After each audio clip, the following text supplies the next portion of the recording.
So in this series of video, I am going to decode the syllabus of GS2 of UPSC mains. आपके GS2 में total 4 subjects हैं. Number 1 constitution and polity, number 2 governance, number 3 social justice and number 4 IR. मैंने polity और constitution अलग अलग इसलिए लिखा है क्योंकि आपके यूपीएससी के सिलेबस में भी वो अलग अलग मेंशन है. So in this video we are going to see the syllabus of constitution word by word according to the syllabus.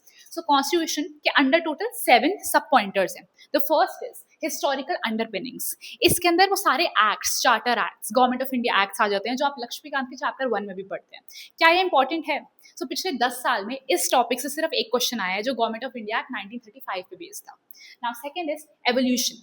अब एवोल्यूशन ना दो तरीके से हो सकता है. पहला तो स्पेसिफिक, किसी स्पेसिफिक चीज का एवोल्यूशन. फॉर एग्जांपल आर्टिकल्स का एवोल्यूशन, आर्टिकल 19, आर्टिकल 21 का evolution, how they have broaden scope of article 19 and 21. Second is general evolution, constitution का एवोल्यूशन इन जनरल. सो इसके अंदर ना हम constitution as a living document वाला कंसेप्ट ला सकते हैं. How constitution is evolving as per the needs of society. The third is features of Indian Constitution. इसमें वही सब salient features, lengthiest written Indian Constitution है हमारा, hand written Constitution है, then other features like independent judiciary, right? So इसके अंदर ये सब आ जाएगा. Then amendments of Indian Constitution. इसके अंदर वो important कुछ amendments 42, 44, 97, 101 UPSC's favorite, 106. इन amendments जो news में भी हैं उन पे क्वेश्चन आ सकता है. Then is significant provisions. इसके अंदर 4 मेन significant provisions है. Preamble, fundamental rights, fundamental duties और DPSPs.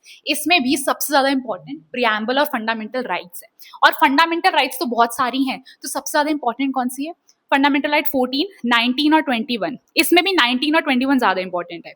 Then we have basic structure of Indian constitution. वही ये एवोल्यूशन से ही रिलेटेड है बेसिक स्ट्रक्चर, और अमेंडमेंट से भी रिलेटेड है बेसिक स्ट्रक्चर. इसमें एलिमेंट्स ऑफ बेसिक स्ट्रक्चर क्या होते हैं? बेसिकली सेक्युलरिज्म हो गया, फेडरलिज्म हो गया, तो इन पे क्वेश्चन आ सकता है. और cases related to evolution basic structure भी, जैसे Shankari Prasad case, Kesavananda Bharati case, Minerva mill case, ये एवोल्यूशन पता होना चाहिए. Then comparison of Indian constitutional schemes. Now इसमें वर्ल्ड के जितने भी कॉन्स्टिट्यूशन है उनके कुछ स्पेसिफिक फीचर्स का कंपैरिजन इंडियन कॉन्स्टिट्यूशन के साथ. और इसमें वर्ल्ड में तो इतनी सारी कंट्रीज हैं, किस किस कंट्रीज का कंपैरिजन पढ़ेंगे.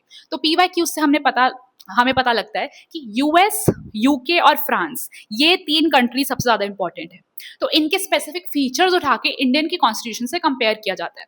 फॉर एग्जांपल सेक्युलरिज्म उठा लिया एक फीचर, अब इंडिया और फ्रांस के ऊपर क्वेश्चन आ जाएगा comparison related to secularism. Judiciary उठा लिया, इंडिया और US का कंपैरिजन आ जाएगा related to judiciary. In the next video we are going to decode the syllabus of polity. Stay tuned.